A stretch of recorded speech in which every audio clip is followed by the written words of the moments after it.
Ça y est, les amateurs de pêche ont retrouvé lacs et rivières. En Haute-Savoie, ils sont officiellement 30 000 à s'adonner à ce sport. De véritables vigies de la bonne santé de nos cours d'eau et qui vont cette année bénéficier d'aides départementales, notamment pour la rénovation énergétique des différentes piscicultures du territoire.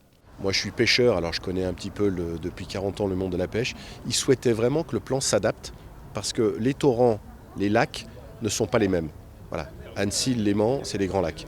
Ensuite, les lacs de l'Albanais sont différents du Chablais. Les lacs de haute montagne sont différents. Et puis les torrents ne sont pas les mêmes. Les rivières ne sont pas les mêmes. Et donc le plan que l'on a fait, on l'a fait avec eux. On a consulté, on les a écoutés. Ils nous ont écrit, nous ont fait des propositions. Et on l'a transformé dans un plan qui va être souple et qui va pouvoir s'adapter de l'association locale, de l'association par bassin de vie, jusqu'à la fédération départementale. Si encore aujourd'hui aucune somme n'a été allouée à ce plan pêche, de nombreux chantiers sont d'ores et déjà prévus.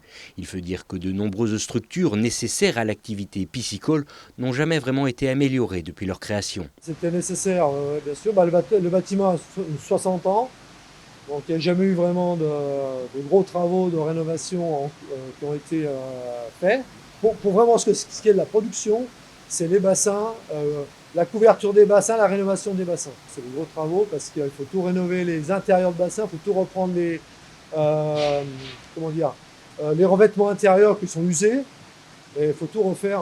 Et ça ne peut pas se faire tout en même temps parce que comme on a les poissons, il faut faire par tranche en fait. Donc ça va prendre un certain temps.